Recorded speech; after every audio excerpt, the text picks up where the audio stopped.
దాసుని స్వరూపమును పిలిపిలకు రాసిన పత్రిక 2వ అధ్యాయము 7వ వచనాన్ని మనం చదువుకుందాం. దాసుని స్వరూపము. ఏమండి? దాసుని స్వరూపం. దాసుడు ఎలా ఉంటాడు? ఒక పనివానిగా ఉంటాడు దాసుడు. మరి యేసు ప్రభువారు దేవుడయ్యుండి ఆయన మానవ పోలికలో ఈ భూలోనికి రావడమే గొప్పతనం. మళ్ళీ అంతేకాదు, ఆయన దాసుని రూపం దాల్చాడంట. దాసునిగా ఈ భూలోకానికి వచ్చాడంట. మళ్ళీ ఏం చేశాడో తెలుసా? తనకు తానే రిక్తునిగా చేసుకొనెను. రిక్తునిగా అంటే ఏమండి? రిక్తునిగా అంటే ఏంటి? ఏమీ లేనివానిగా. ఏమండి? ఆయనకు ఒక పక్క అన్ని క్వాలిటీస్ ఉన్నాయి. అన్ని క్వాలిటీస్. ఒక పక్క దేవుడిని అనిపించుకుంటున్నాడు, పరిశుద్ధుడిని అనిపించుకుంటున్నాడు. ఆయన ఏం చెప్పినా అది జరుగుతుంది. ఆయన పుట్టుకతోనే దేవుడు ఏమన్నాడు తెలుసా? ఆయన ఆశ్చర్యకరుడు, ఆలోచనకర్త, బలవంతుడగు దేవుడు. ఆయన భుజము మీద రాజ్యభారం ఉండెను అని అంటున్నాడు. మరి అన్ని క్వాలిటీస్ కలిగి ఉన్నా సరే మరి ఆయన దాసుని రూపం దాల్చాడంట. దాసుడిగా వచ్చాడంట. దాసుని రూపాన్ని ఆయన ఏం చేశాడంటండి? ధరించుకున్నాడు. దాసుని స్వరూపముగా ఆయన ధరించుకున్నాడంట. అంటే చూసిన వాళ్ళందరికీ కూడా ఎలా కనబడుతున్నాడు? దాసుడిగానే ఉన్నాడు. ఎంత తగ్గింపు చూడండి. దేవుని కుమారుడయ్యుండి కూడా ఆయన ఎంత తగ్గించుకుంటున్నాడు. మనం దేవుని వాక్యం వింటుంటే ఏం చేయాలో తెలుసా? మనం ఒక పక్క, దేవుడు ఒక పక్క. అంటే ప్రక్కన పెట్టుకొని పోల్చుకొని చూసుకోవాలి. అంటే ఆయన దేవుని కుమారుడయ్యుండి కూడా ఆయనకి ఎన్ని క్వాలిటీస్ లేవు? ఆయన మరి 12 సంవత్సరాలు లేక మరి ఆయన పేరు మార్చడానికి మరి దేవుని సన్నిధిలోనికి, సమాజ మందిరంలోనికి తీసుకుని వెళ్ళాడు. మరలా మరి కొంచెం వయసు వచ్చిన తర్వాత దేవుని సన్నిధిలోనికి వెళ్ళాకంట అక్కడ శాస్త్రులు పరిశీలతో ఆయన ఏం చేస్తున్నాడు? తర్కిస్తున్నాడంట ధర్మశాస్త్రమును గురించి. వాళ్ళు అంటున్నారు కదా, ఈ పాండిత్యము ఎక్కడిది? మన పాండిత్యం బైబిల్ ఒక మొక్క చదవటం వచ్చు అంతే. ఏమండి? ఏమైనా కంటెస్తుంది తెలుసా దాని గురించి? దానిలో లోతు మరి దాని భావాలు మనకు తెలుసా? తెలియదు. కానీ ఎర్రవిగుతూ ఉంటాం, గొప్పలు చెప్పుకుంటూ ఉంటాం. కానీ దేవునికి అన్నీ తెలుసుండి కూడా మరి దాసుని రూపాన్ని ధరించుకున్నాడంట. ఇప్పుడు దాసుని రూపం ధరించుకోవటం వల్లనే దేవుని కుమారుడు అని అనిపించుకోగలిగాడు. మరి మనం కూడా ఏం చేయాలి? చదువున్నా, డబ్బున్నా, అందం ఉన్నా, లేకపోతే మంచి పాటలు పాడగలిగే టాలెంట్ ఉన్నా, లేకపోతే బైబిల్ చదవగలిగే టాలెంట్ ఉన్నా, లేకపోతే బైబిల్ చెప్పగలిగే టాలెంట్ ఉన్నా, ఏమీ లేని వారిగా, ఏమీ చేత కాదన్నట్టుగా మనం ఎలా ఉండాలి? చూసుకో, నేను పాడతాను చూసుకో అంటే వాళ్ళు పాడిని అన్నీ కుదరలేదు, సరిగ్గా బాగోలేదు, నేను పాడతా చూసుకో అంటే ఏంటి? తనకు తానే ఏం చేస్తున్నారు?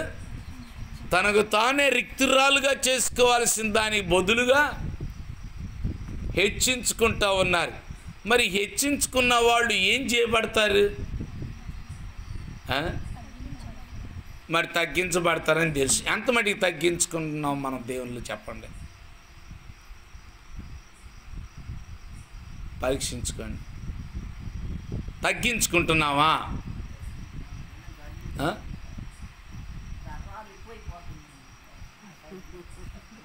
ఆ గర్వాలే తగ్గాలంటుంది. ఆ గర్వాలే తగ్గాలంటుంది.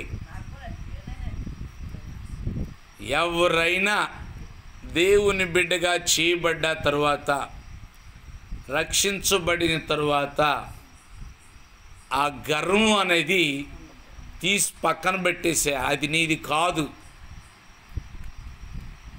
ఇప్పుడు ఏలు తెగిపోయింది అనుకోండి, అది ఇక నీకు సంబంధం ఉండిద్దా?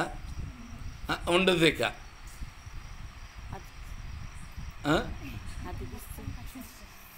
కట్ అయిపోతే ఇంకేమీ ఎతికిస్తా? దానికి కొంత టైం ఉండిద్ది. ఇక అంతే. ఆ టైం దాటితే మళ్ళీ అంటించడానికి ఉండదు. ఇప్పుడు మనలో పార్ట్స్ అని తీసినా సరే వాటికి కొంత టైమింగ్స్ ఉంటుంది. ఆ టైం దాటితే మాత్రం ఇంకా అవి వేస్ట్. ఇక కనుక అవి దాటిపోయిన తర్వాత పక్కకి వెళ్ళాక ఇంకా అవి నీకు సంబంధం. అట్లాగనే గర్వాన్ని కూడా నీకు సంబంధం లేదన్నట్టుగా పక్కకు పంపించేసేయాలి. యేసు ప్రభు వారు దాసుని రూపాన్ని ఎలా ధరించుకున్నాడు? మరి మనం కూడా ధరించుకుంటేనే దేవుని కుమారుడు కుమార్తె అని పిలువబడతాం. మరి కుమారుడు కుమార్తె అని పిలువబడాలి అని అనుకుంటున్నామా మనం? అనుకుంటున్నారా? అనుకోవట్లేదా? అనుకుంటున్నారంటే ఏం చేయాలి? తగ్గించుకోవాలి. ఎట్టా చెప్పు ఏమ్మా? ఎట్టా?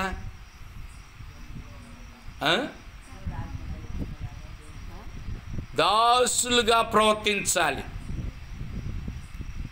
దాసులుగా జీవించాలి. సర్వెంట్ ఎలా ఉంటాడు? జీతుగాడు ఎలా ఉంటాడు? మరి అలా రూపం మనం ధరించుకున్నామా? మనం ధరించుకుంటాం. వీటిని బట్టలను ధరించుకుంటామా లేదా? మరి బట్టలే కదా బయటికి కనపడేది. మనం ధరించుకున్నవే కదా బయటికి కనపడుతుంది. మన శరీరాన్ని ఏం చేస్తుంది? కప్పుతుంది. శరీరాన్ని కప్పుతుంది కదా.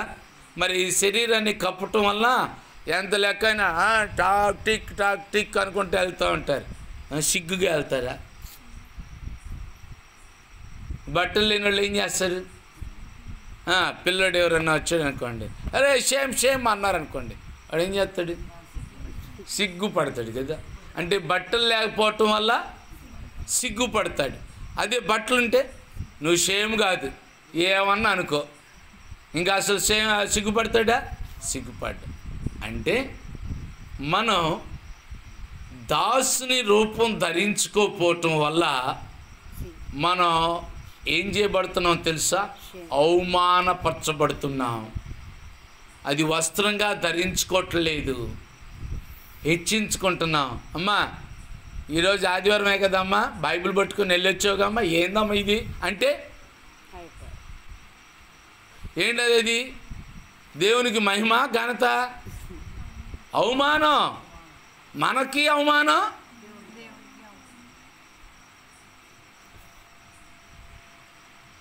ఒకసారి నాకు సినిమాకి వెళ్ళే అలవాట్లు లేవు, సినిమాలకి వెళ్ళే అలవాట్లు లేదు.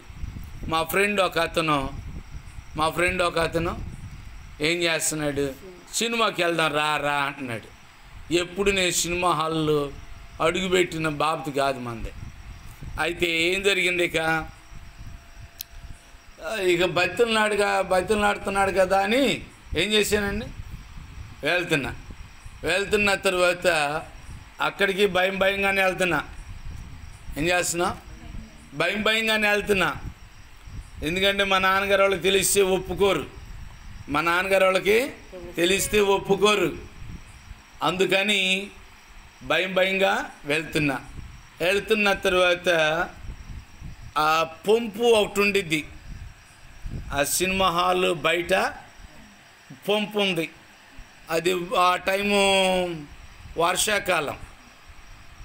మరి చిరావు నుండి వచ్చే వాళ్ళందరూ కూడా ఏం చేస్తారంటే చాలకి అడ్డం పడి నడిచి రావటమే. చాలకి అడ్డం పడి నడిచి రావటమే. మరి వాళ్ళు కూడా ఏం చేయాలి? మరి మట్టి కాళ్ళతో లోపలికి వెళ్తారా? వెళ్ళరు. ఏం చేయాలి? కాళ్ళు కడుక్కోవాలి. మగవాళ్ళు ఆడవాళ్ళు అక్కడే కడుక్కోవాలి. మరి అక్కడికి గొడుగు అడ్డం పెట్టుకునే వెళ్ళా. ఎక్కడికి? పంపు దగ్గరికి కాళ్ళు కడుక్కోవడానికి. అక్కడ ఒక తెలిసినామ వచ్చింది, చిరావు రామ. తెలిసినామ వచ్చి ఏమంటుందో తెలుసా? అయ్యా నువ్వు కూడా చూస్తావయ్యా సినిమా అంది. ఏమైపోయింది? ఇక చాలా సిగ్గుపరచబడ్డా, అవమానం వచ్చేసింది. నా దేవునికి అవమానం తీసుకొచ్చా, నేను కూడా అవమానపరచబడ్డా. ఇక నాకంత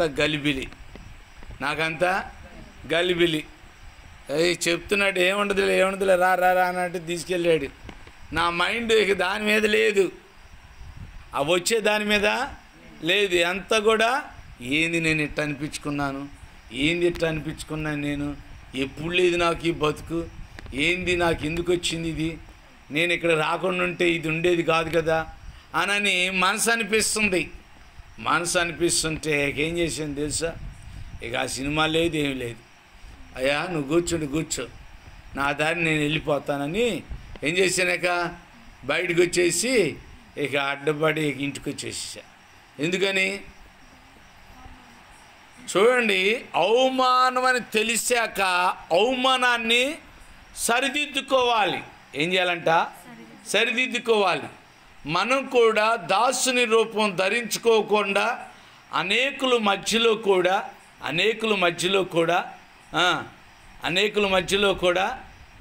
ఏం చేయబడుతున్నాం? అతిశయపడుతున్నాం, గర్విస్తూ ఉన్నాం, గద్దరగా మాట్లాడుతున్నాం. అవసరమైంది గద్దరలే కాదు, నోటికి ఏ మాట వస్తే ఆ మాటలే, బూతు మాటలు, ఏ మాటలు వస్తే ఆ మాటలే. నేను మొన్న శనివారం ఉపవాస ప్రార్థన చేస్తున్నా. దేవుడు నాకు ఒక కవిత దేవుడు బయలుపరిచాడు. నేను మాట్లాడేది మంచి మాటలే. ఆ వ్యక్తితో ఏం తప్పు మాట్లాడాను నేను? నా నోటి అంటే ఏమి రాలేదే, మరి నేనేం కోపంగా కూడా మాట్లాడలేదే అని అంటే, అంత పెద్దగా మాట్లాడాల్సిన అవసరం లేదయ్యా అని అన్నాడు దేవుడు. ఏమన్నాడు? అంత పెద్దగా మాట్లాడాల్సిన అవసరం అంటే పెద్దగా మాట్లాడింది కూడా. మరి ఇట్లాంటి మాటలు ఎన్ని మాట్లాడి ఉంటాం? మరి ఎన్నిసార్లు దేవునికి అవమానం తీసుకొస్తున్నట్టున్నావు? మరి ఆ అవమానాన్ని సర్దిద్దుకోవద్దా? అవమానాన్ని ధరించుకొని తిరుగుతావా నువ్వు? ఓ పక్కేమో బైబిల్, మరో పక్కేమో ఏంటది? అవమానం. ఓ పక్కేమో బైబిల్, మరో ప్రక్కేమో బైబిల్. అవమానం ఇదేనా? చూసిన వాళ్ళందరూ అవమానించరా? చూసిన వాళ్ళందరికీ సాతాను అదే చెప్పింది. అమ్మ ఆ బైబిల్ చూసి మోసపోకుండా అమ్మ, ఏం పెద్ద ప్రార్థన పరులు అనుకుంటారు, కానీ ఏం పెద్ద అనుకున్నంత ప్రార్థన పరులు కాదు అని ఏం చేస్తూ ఉండితే తెలుసా? సాతాను అందరికీ బోధిస్తూ ఉండింది. సాతాను అందరికీ బోధించినప్పుడు మరి మనం ఏం చేస్తున్నాం?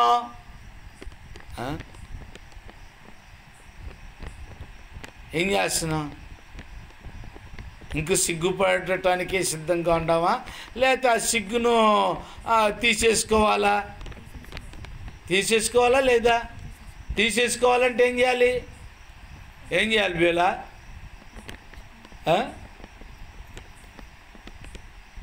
ఏం చేయాలి చెప్పు?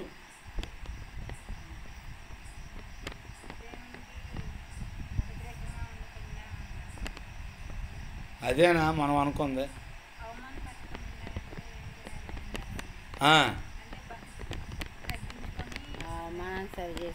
దాసుని రూపం కావాలి ముందు మనకి. ఏం రూపం? బీటెక్ టెక్కో ఏ టెక్కో అనేది రాకూడదు, అనేది రాకూడదు. ఏమనాలి? వామ్మో ఇంత చదువుకుందా, చూస్తుంటే అలా కనపడతలేదే అనే పేరు రావాలి. ఆ పేరు మంచిదా, మనకు మనం చెప్పుకోవడం మంచిదా చెప్పండి? ఏమ్మా? ఎదుటి వారి దగ్గర నుండి ఆ మెప్పు వస్తే అది ఆశీర్వాదం. కానీ మనకు మనంగా చదివిన వాళ్ళు ఏం చేస్తారు చేసే, ఏం చదువు కదా, నేను చదువుతా చదువు చూడు అనని అనకూడదు. కూర్చొని ఎదుటి వారిని అవమానపరచకూడదు. మన ఎబిలిటీ మనం చూపించకూడదు. మనం ఎప్పుడు కూడా ఎలా ఉండాలో తెలుసా? తగ్గించుకొని. ఎలాగుండాలంట? తగ్గించుకొని. దాసుని రూపం. తగ్గించుకోవడం అంటే ఎక్కడి వరకు తగ్గించుకోవాలి? ఎక్కడి వరకు తగ్గించాలి? ఎక్కడి వరకు తగ్గించుకోవాలి? నేల మట్టం వారికి. అంటే దాసుని రూపంలో దాసుడు ఏ పని చెప్పినా చేస్తాడు. మనం చేస్తున్నామా? అమ్మ 2:30 గంటల ప్రార్థన చేయాలంటే నాకు కుదరదండి. ఇదేనా తగ్గింపు? షో ఏంటి? షో ఫ్యాషన్ షో చూపిస్తారు చూసావా?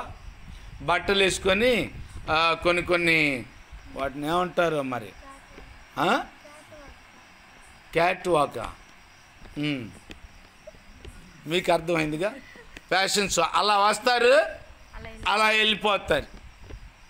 కొన్ని బట్టలు వేసుకొని ఏం చేస్తారు? అలాగ చూపిస్తూ ఉంటారు. అయితే భక్తి కూడా అలాగే చేస్తున్నారు. ప్రార్థనకి అట్ట రావటం, మాయమైపోవటం. నిఘా పెట్టి దాసుని రూపంలో మరి దేవా నువ్వేం సెలవిస్తావో, ఏం మాట్లాడుతావో, దైవజనులు ఏ ద్వారా ఏం మాట్లాడతావో, ఏం సెలవిస్తావో వాటంతటికి నేను చేయడానికి సిద్ధంగా ఉన్నా అనే మనసు ఉంటుందా మనకి? ఇక్కడుంటేనే ఏదో ఒక పని చెప్తారు. అమ్మాయి ముందు పాప వెళ్ళపా, ఏం చేస్తారు? బా ముందు బా. కొంతమంది ఏం చేస్తారు తెలుసా? ఏం చేస్తారండి? ఎదటి వాళ్ళ మీద నేరాలు మోపడమే ఎక్కువ. ఎదటి వాళ్ళ మీద. అబ్రాం గారు తండ్రి కుమార పరిశుద్ధాత్మ దేవుడు ఆయన దర్శించినప్పుడు ఆయనకి ఆహారం ఎంత సిద్ధపరిచారో తెలుసా? ఎంత సిద్ధపరిచాడు? 3 మానికల పిండి అంట. ఎంత అంటండి? 3 మానికల పిండి, మెత్తని పిండి, ఒక లేత దూడను సిద్ధపరిచారు ఆహారంగా. కొంచెం అమ్మ ఇక్కడ తినలేకపోతున్నాను కానీ కొంచెం ఇంటికి పార్సల్ చేయమంటే, ఇంతేనండి మీరు. మనం ఎంత సిద్ధపరిచాం? ఎప్పుడు ఇంతే. మీరు ఏమంటాం? అలాంటి శాస్త్రలు మనకు ఉండకూడదు. దైవజనుల యొక్క పరిస్థితులు ఎలాగుందో అది వాళ్ళకు మాత్రమే తెలిసిద్ది. వారి అనుకూలతను బట్టి మనం వెళ్ళాలి. అంతేగాని మీరు ఇంతేనండి, కనీసం ఒక్కటన్నా టేస్ట్ చేయండి. మళ్ళీ కొంతమంది ఏం చేస్తారు తెలుసా? ఏం చేస్తారు? దైవజనులు కానీ తీసిన పలహారమే ఏం చేస్తారు? మళ్ళీ ఆ డబరాలు వేసేస్తారు. ఏ డబరాలు? వద్దన్నారు కదా వీళ్ళు. వద్దంటే ఏం చేస్తారు? తీసుకెళ్ళి ఇదేనా?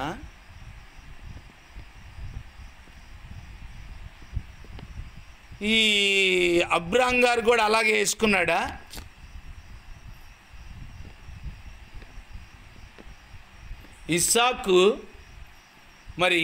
ఇస్సాకు మంద దృష్టి వచ్చినప్పుడు ఆయన ఏమన్నాడు తెలుసా? నాకు శ్రేష్టమైన ఆహారం సిద్ధపరిచి తీసుకురా అని ఏశావుకు చెప్తే ఏశావు నిర్లక్ష్యం చేశాడు. యాకోబు ఏం చేశాడు? దాన్ని సిద్ధపరిచి తీసుకొని వెళ్ళాడు. ఆయన కడుపార తిన్న తర్వాత ఏం చేశాడు? మనసారా దీవించాడు. తిన్నయన్ని మళ్ళీ వెనక తెచ్చుకున్నాడా? వెనక తెచ్చుకున్నాడని బైబిల్లో ఉందా?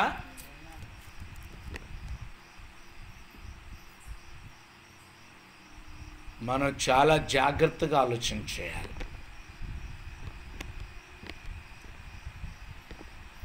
దైవజనులకి ఎప్పుడు కూడా నిండారులుగా, వాళ్ళు సంతృప్తిగా, సమృద్ధిగా వాళ్ళకు ఉండాలి. అంతేగాని వీళ్ళు తినలేదని ఏం చేస్తారు?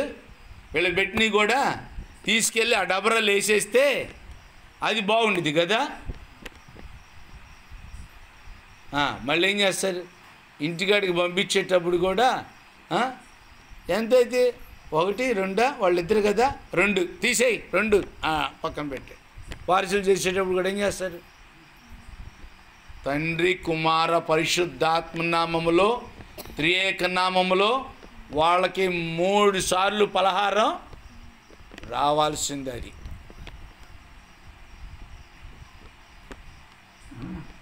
నీ అంతటికి నువ్వు నిర్ణయించడానికి వీలు లేదు. దేవుని యొక్క ఆజ్ఞ ప్రకారంగా నీవు సమృద్ధిగా నువ్వు చేయాలి. ఎవరు దాని మీద అజమాయిష్ చేయటానికి ఎవరికి అధికారం లేదు.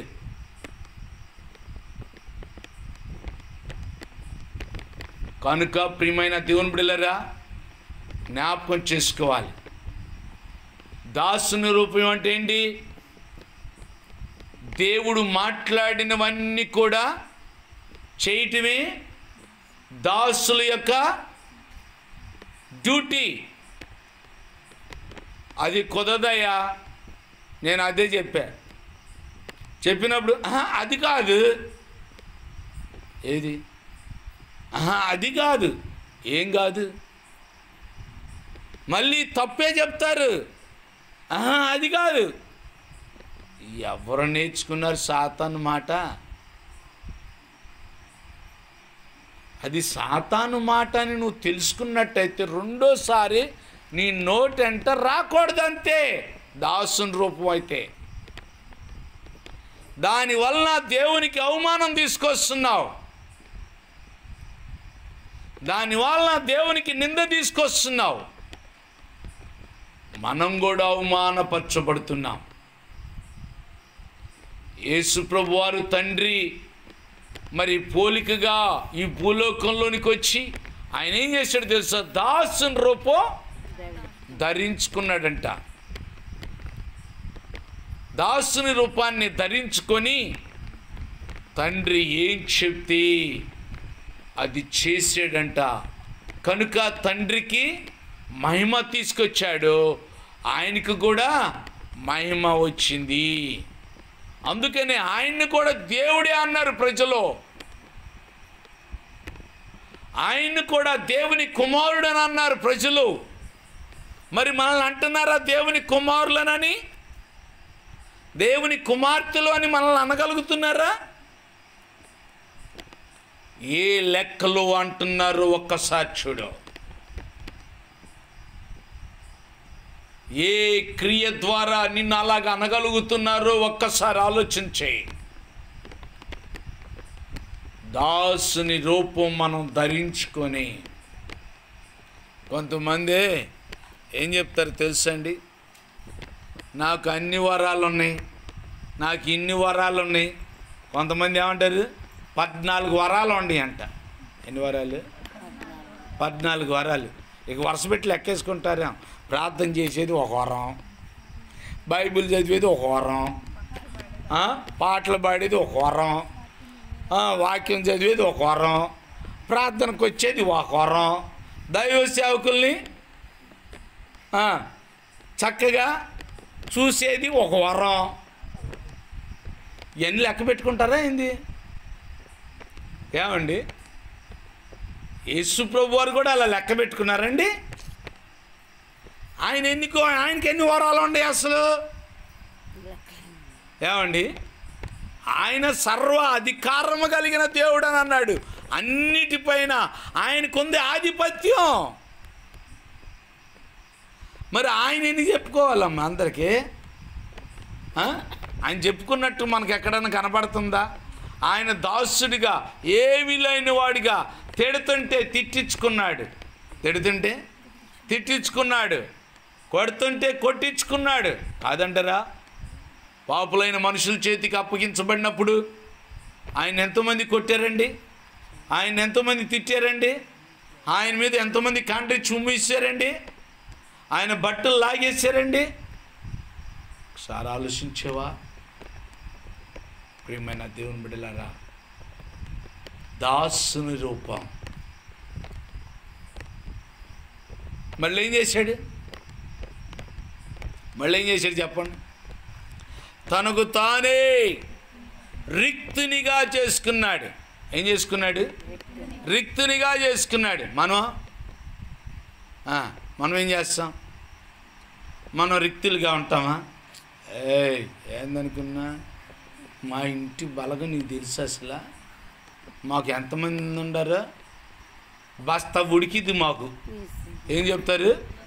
బస్తా ఉడికిద్ది. జాగ్రత్త, నువ్వు ఒక్కింటి దానివి ఏందో అనుకున్నావేమో అని ఏం చేస్తారు? యేసు ప్రభు వారు ఏమన్నాడు తెలుసండి? గెత్సేమనే తోటలో మరి యేసు ప్రభు వారిని పట్టుకుంటున్నారని మరి సైనికుని యొక్క ఆ తల తగనరకాలని ఏం చేశాడు? అడ్డం చూపి ఆ ఖడ్గంతో వేస్తుంటే అది తప్పి చెవు తెగిపోయింది. తెగిపోతే, అయ్యా నువ్వు నా పక్షంగా వేచి మాడాల్సిన అవసరం లేదు. ఏం చేస్తారు తెలుసా? ఇక్కడ చర్చిలో ఎవరన్నా ఏదన్నా మాట్లాడుతున్నారనుకోండి, ఇంకొకళ్ళు ఎక్కుతారు. ఏంది? వీళ్ళందరూ ఒక ఇంటి పేరటోళ్ళనా? వీళ్ళందరూ మా వాళ్ళనా? ఇదేనా? సంఘంలో ఇలాంటి శాఖలు ఉండవు అసలు. ఏమండి, మరి ఎందుకని అలా మాట్లాడతారు అసలు? దేవుడే యేసు ప్రభు వారు ఏమన్నాడు తెలుసా? నా తండ్రిని కోరుకుంటే 12 వ్యూహాల కన్నా ఎక్కువైన జనాంగాన్ని దేవుడు నాకు పంపిస్తాడు. నువ్వు నా పక్షంగా పోరాడాల్సిన అవసరం లేదు. రిక్తుడుగా, ఎవరు లేని వారిగా, ఒంటరివాడిగా. ప్రియమైన దేవుని బిడ్డలారా, నీకుందా? ఓకే సార్, ఏమయ్యా ఏంది వాళ్ళందరూ అట్టు వచ్చి నా మీద పోట్లాడుతుంటే కనీసం నీ నోట్ ఏమన్నా వేసుకున్నావు? ఇది ఏమంటారండి? అనరా? భర్త మాట్లాడకపోతే అట్టాగే కళ్ళు పెట్టుకొని కొంతమంది చూస్తారు, ఏం మాట్లాడాలో తెలియక అట్టాగే చూస్తూ ఉంటారు. ఈ ఇంటికి వచ్చాక ఉండిద్ది బాణాలు. ఎవరిళ్ళు? ప్రార్థనా పరులే, ప్రార్థనకి వెళ్ళేవాళ్ళే, బాగా పాటలు పాడేవాళ్ళే. ఏమండి, మైకిస్తే చాలు ప్రార్థనలు. అబ్బో ఎంత టైం తెలియదు. మాలేక టాప్ లేచిపోయింది. ఈ టాప్ ఎక్కుతుంది కానీ పరలోకానికి వెళ్తుంది అసలు. ఏమండి, గుర్తుపెట్టుకోండి, రిక్తురాలుగా కనపడాలి. ఎలా కనపడాలి? ఒకటి, దాసుని ఫస్ట్ ఏమన్నాడు? మనుషుని పోలికలో పుట్టాడని అన్నాడు. రెండవది దాసుని రూపం ధరించుకున్నాను అన్నాడు. మూడవది రిక్తునిగా చేసుకున్నాడంట. కొంతమంది ఏం చేస్తారు తెలుసా? మనుషుల పోలికల గురించి మనం చెప్పాలి కదా. మనుషుల పోలికల గురించి చెప్పాలంటే చాలా ఉంటాయి. ఒక అమ్మాయి, పేద అమ్మాయి ఉండిద్ది. వీళ్ళకున్నదంతా చూపిస్తారు ఆ అమ్మాయి, పేద అమ్మాయి దగ్గర ఏమేమి ఉండే లేకపోయినా ఏంటి అయ్యి. ఇప్పుడు రోళ్ళు గోళ్ళు వచ్చినాయిగా. రోళ్ళు గోళ్ళు కాదులే, పిచ్చి బంగారం వస్తుందిగా. పిచ్చి ఏమండి 20 క్యారెట్సా ఏమంటారు దాన్ని? 1 గ్రామ్ గోల్డ్. 1 గ్రామ్ గోల్డ్ అంటే అవి కొంచెం కాస్ట్ అవుతాయి. అవి కొంచెం కాస్ట్ అవుతాయి. కానీ పిచ్చి అంత అవుతాయి, కాస్ట్ అవుతాయా? కాస్ట్ కావు, తక్కువకే వచ్చేస్తాయి. వాడిని ఏం చేస్తారు? మొత్తం మేడ నిండా దిగేసి ఏమండి చెవులకి లేకపోతే ఇంకా కాళ్ళకి ఏంది విపరీతంగా ఆవలింతలు. దేవుని స్తోత్రం. నిద్రపోను నేను బాగానే ఉన్నా. రాత్రి తెల్లారి 5ంటికి పడుకున్నాను. మళ్ళీ 6:30కి ఫోన్ రానే వచ్చింది.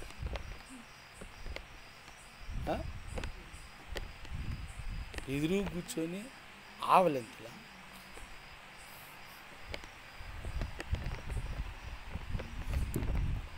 దేవుని స్తోత్రం. హల్లెలూయా.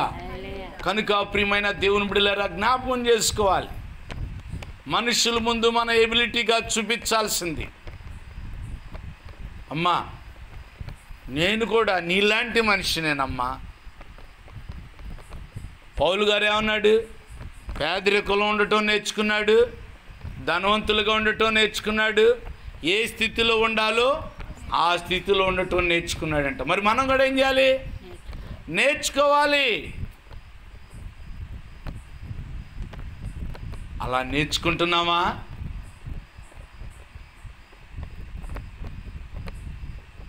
దేవుని వాక్యాన్ని మనం చూద్దాం.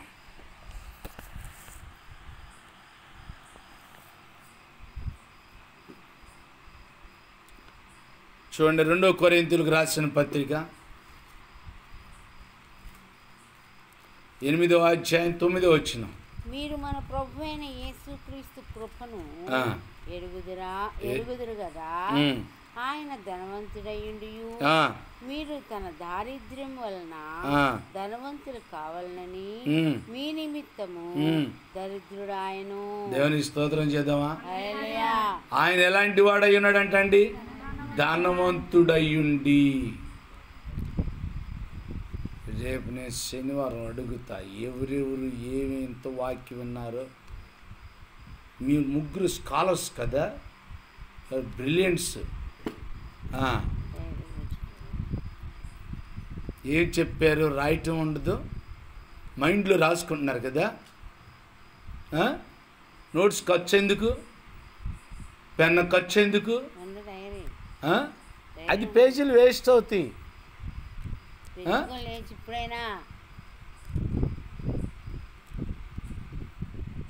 స్మైల్కి అసలే అవసరంలా.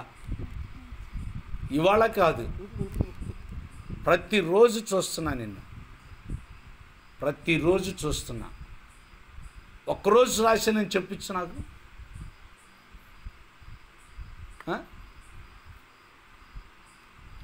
నువ్వుకో మేడం.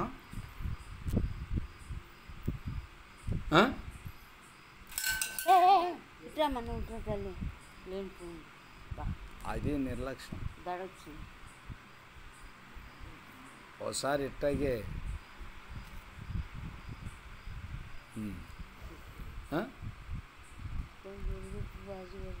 నేను నోట్స్లో వచ్చి నేను రాయమని చెప్పాగా, నీకు లేదా నోట్స్?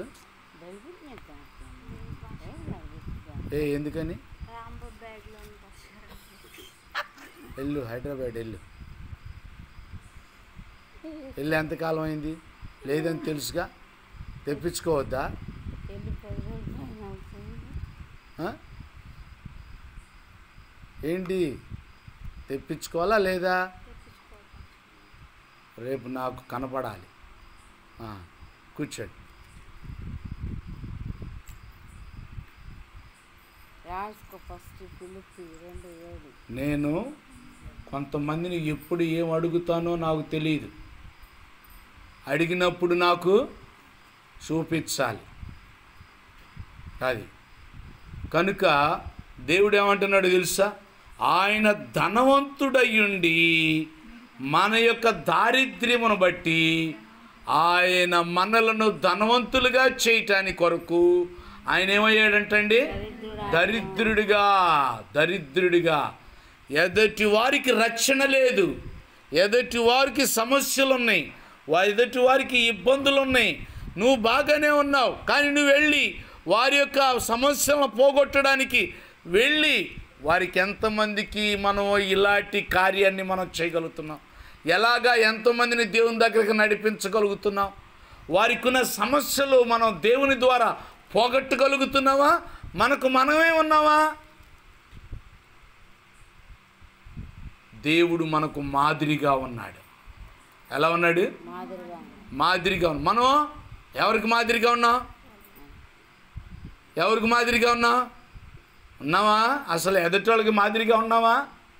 అవసరంలా మనకి మాదిరితనం అవసరంలా కదా? ఇది అవమానం కాదండి? మాదిరితనం ఉండకపోతే అవమానం కాదా?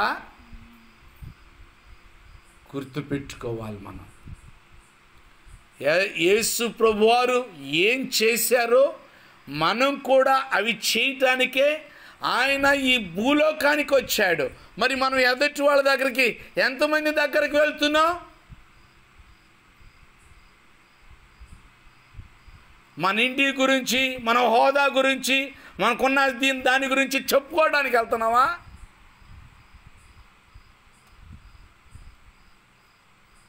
యేసు ప్రభువారు తనకున్నది చెప్పుకోవటానికి రాలేదు. తన యొక్క ధననిధిలోనికి వీళ్ళందరినీ తీసుకురావాలని ఆయన దరిద్రుడిగా మారి వాళ్ళందరినీ ధనికులుగా చేయటానికి వచ్చాడు. కనుక మరి మనం ఏం చేయాలో తెలుసా? మనం ఎప్పుడు కూడానంట దేవుని సన్నిధిలో ఏం చేయాలంట? మనము ఎదుటి వారి కొరకు ఏం చేయాలంట? ఎదుటి వారు ఏ స్థాయిలో ఉన్నారు, ఎదుటి వారు ఏ స్థితిలో ఉన్నారు, మనం కూడా అదే స్థితిలోనికి వెళ్ళాలి. ఎదుటి వారు ఏ స్థితిలో ఉన్నారు, మనం కూడా అదే స్థితిలోనికి వెళ్ళేవారిగా మనం ఉండాలి. అంటే ఏంటి? అర్థమైందా? అంటే ఏంటంటే ఒకవేళ బాధల్లో, కష్టాల్లో, కుటుంబ సమస్యల చేత వారు కొట్టుమిట్టలాడుతూ ఏడుస్తూ చనిపోవటానికి సిద్ధంగా ఉంటే మనం కూడా అంత వేదన చెందుతూ ఆ బిడ్డని ఆ స్థితిలో నుంచి బయటికి, మనం కూడా అంత వేదనతో ఉంటేనే ఆ బిడ్డలు మన దగ్గరికి రావడానికి అవకాశం ఉంది. లేకపోతే రారు. మనం నవ్వుకుంటా టక్ టిక్న ఉంటే మన మాట వింటారు వాళ్ళు? వాళ్ళ స్థితిలోకి మనం వెళ్ళాలంట. చిన్నపిల్లలు మనతో స్నేహం చేయాలంటే, మనతో సహవాసం చేయాలంటే ఎలా చేస్తారనుకున్నారు? మనం చిన్నపిల్లల్లాగా మనం కూడా ప్రవర్తిస్తేనే, చిన్నపిల్లల్లాగా మాట్లాడితేనే, చిన్నపిల్లల్లాగా ఆటలాడితేనే, చిన్నపిల్లల్లాగా బిహేవ్ చేస్తేనే వాళ్ళు మనతో స్నేహం చేయటానికి ఇష్టపడతారు. లేకపోతే రారు. ఎదుటి వారిని, వారి సిచ్యువేషన్, వారి పరిస్థితులు అన్నీ గమనించి వారికి లాగానే మనం కూడా, అంటే కొంతమందికి అతి తెలివితేటలు ఎక్కువలే. ఏంటి తెలుసా? వాళ్ళు పాపంలో ఉంటారు, నేను కూడా పాపంలోకి వెళ్ళి తీసుకురమ్మంటారా? మరి అదేనా సమాధానం? వాళ్ళు సినిమాకి వెళ్తున్నారు, నేను కూడా సినిమాకి వెళ్ళి తీసిరానా? అదే నా సమాధానం. కొంతమంది ఇట్టాటి వేస్తున్నారు సమాధానాలు. మొన్న వాక్యం అసలు ఉందో తెలుసో తెలీదో నాకు తెలియదు, కానీ మొన్న వాక్యం ఏమేమి వాక్యం విన్నా సూటిగా సమాధానం రావాలి. నేను ఏ భావంతో మాట్లాడానో వాక్యము ఇక్కడ లిఖించినటువంటి రీతిలో మనం విభజించకపోతేనంట, ఆ ప్రకారంగా మనం బోధించకపోతేనంట బైబిల్ ఉన్న తెగుళ్ళు వస్తాయంట. తెలుసు అసలు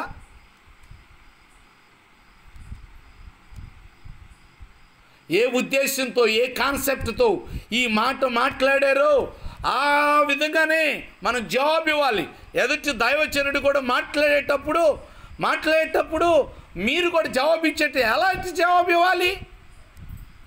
వంకర సమాధానాలు కాదు ఇవ్వాల్సింది. నీ వంకర సమాధానాలు ఎవరికి అవసరం? నిజంగా దేవుని ఆత్మ నీలో పనిచేస్తే, దేవుని ఆత్మ నీలో ఉంటే దైవజనుడు ఎలా మాట్లాడుతున్నారు నువ్వు ఆ వేలో మాట్లాడుతావు. ప్రియమైన దేవుని బిడ్డలారా,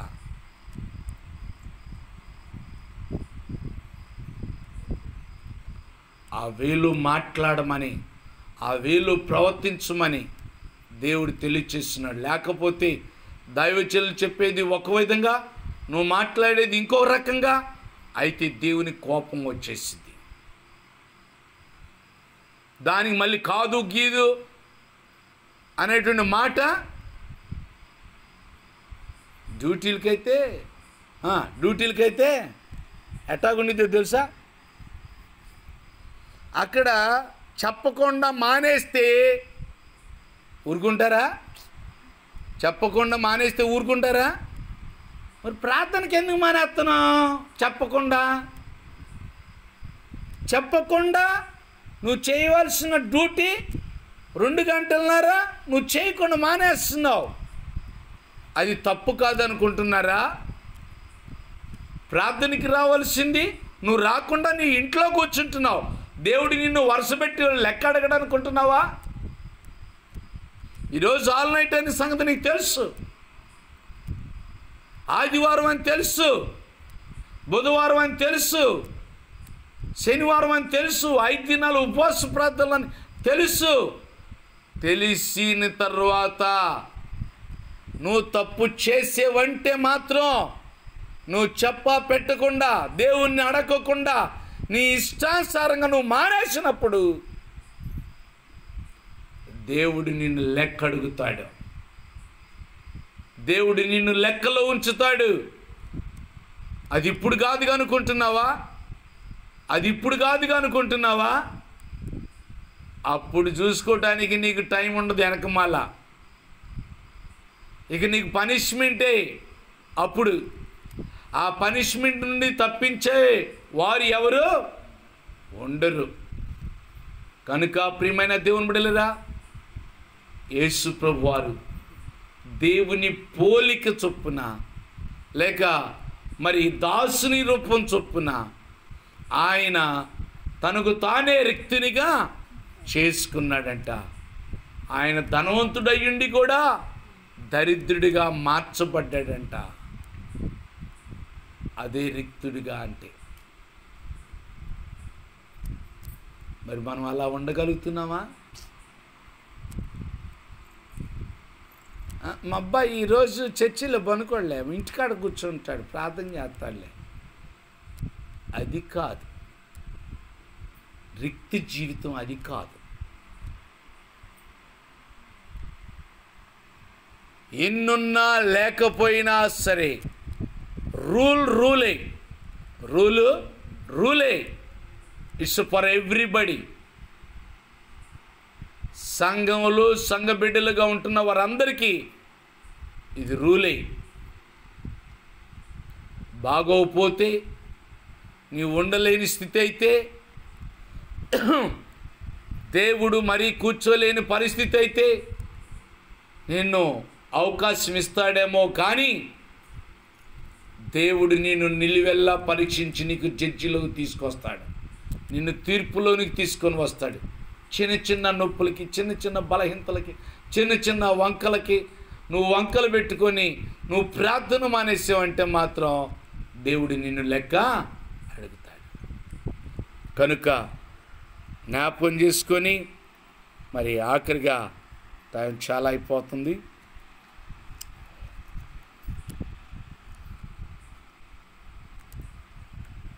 చూడండి, గలతీయులకు రాసిన పత్రిక 4వ అధ్యాయం 4వ వచనం చదువుకున్నాం. అయితే కాలము పరిపూర్ణమైనప్పుడు దేవుడు తన కుమారుని పంపెను. ఆయన శ్రీయందు పుట్టి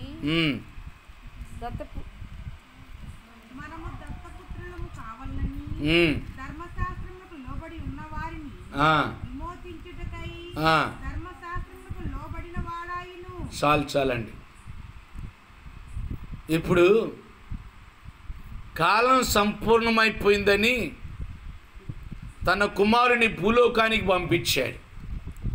పంపించి ధర్మశాస్త్రం అంట మనుషులను బంధించేసేసింది, బానిసలుగా చేసింది.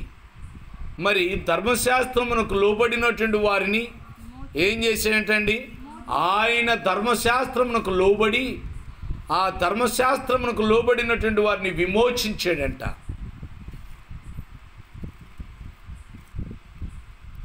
మరి మనం ఏం చేయాలో తెలుసా? ఎవరు ఏ పరిస్థితుల్లో ఉన్నారో మరి వాళ్ళ టైం కూడా ఇక లేదని గుర్తించి మనము వాళ్ళకి ఏం చేయాలి?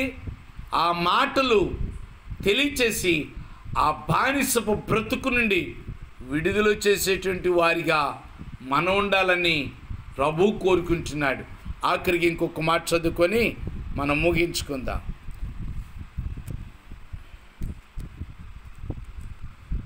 మత్తయి సువార్త 20వ అధ్యాయం 28వ వచనం చదువుకుందాం.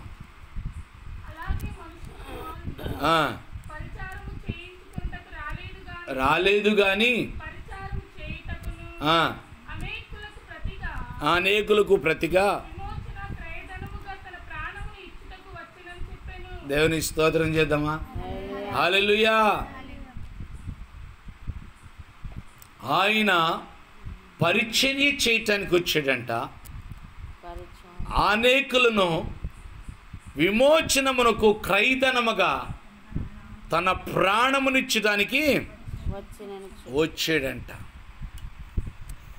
మరి చట్టా పట్టాలు కట్టి ఓళ్ళ ప్రయాణాలు చేస్తారు. ఓళ్ళ ప్రయాణాలకు వెళ్ళేది ఎందుకు? ఏమండి, మీ మామయ్యతో మాట్లాడతానిక, లేకపోతే మీ బంధువులతో మాట్లాడతానిక? ఎందుకు వెళ్తున్నావు మనం? అస్సలు వెళ్ళి మనం వాళ్ళు ఏ పరిస్థితుల్లో ఉన్నారో అని గమనించి ఆ పరిస్థితులను విడిపించటానికి కదా నువ్వు వెళుతుంది. వాళ్ళ యొక్క విమోచనానికి క్రైదనంగా నువ్వు మారగలుగుతున్నావా? మా అమ్మమ్మ వాళ్ళ ఇంటికి వెళ్ళొస్తా, సెలవులు కదా, హాలిడేస్ కదా, అటెళ్ళొస్తా లేకపోతే ఇటెళ్ళొస్తా. ఇదేనండి స్నేహితులతో కలిసిన, ఆఫీసులో కలిసిన, మనం పనికి వెళ్ళినప్పుడు కలిసిన, లేకపోతే ఎక్కడ ఏ ఊరు కలిసినా సరే వాళ్ళ టైం అయిపోతుందని గుర్తించి దేవుని మాటలు తెలిచేసి దేవుని దగ్గరకు నడిపించేవారిగా క్రయధనముగా మార్చబడాలంట. మన ప్రాణం ఏమైపోయినా పర్వాలేదు, మన ద్వారా ఎదుటివారు రక్షణ పొందాలి అనని మనం ఆలోచన చేయాలంట. ప్రియమైన దేవుని బిడ్డలారా, దేవుడు మనందరికీ మాదిరికరంగా ఆయన భూలోకానికి వచ్చాడు. మరి మనం మొదట యేసు ప్రభువారు మనుషుని పోలికల్లో పుట్టి దాసుని రూపం ధరించుకొని రిక్తుడిగా మార్చబడ్డాడు. రెండవది మనల్ని బట్టి ఆయన దరిద్రుడిగా మారాడు. మూడవది ధర్మశాస్త్రమునకు లోబడిన వాడాయను. నాలుగవది క్రైదనముగా ప్రాణమునిచ్చాడు. నువ్వేమిస్తున్నావు? నువ్వేం చేస్తున్నావు? నువ్వు ఎలా ఉన్నావు? క్రయధనముగా చెల్లించుతున్నావా? ఆ వ్యక్తి రక్షించబడాలంటే, ఆ వ్యక్తి దేవునిలో జీవించాలి అంటే నువ్వేం చెల్లించగలుగుతున్నావు? ఒక్కసారి ఆలోచన చేసి ప్రార్థన చేసుకుందాం. దేవుడి మాటలు మన కొరకు దీవించునుగాక. ఆమేన్. అందరం కళ్ళు మూసుకొని ప్రార్థన చేసుకుందాం. దేవుడు ఇప్పటి వరకు మనతో మాట్లాడారు. మాట్లాడిన ప్రతి మాట అది మనకు ఆశీర్వాదం. మన పరమ తండ్రి అయిన దేవుని ప్రేమయు, కుమారుడైన యేసు క్రీస్తు యొక్క కృపయు, పరిశుద్ధాత్మ దేవుని యొక్క అన్యోన్య సహవాసము, ఆశీర్వాదాలు ఇప్పుడు ఎల్లప్పుడూ మనకును సకల పరిశుద్ధులకును, మరి ముఖ్యంగా దేవుని వాక్యం విని వాక్య ప్రకారంగా అనేకులకు మాదిరికరంగా ఉండాలని నిర్ణయం తీసుకున్న ప్రతి ఒక్కొక్కరిని దేవుడే ఆశీర్వదించి వర్ధిల్ల చేయునుగాక. ఆమేన్. God bless you all.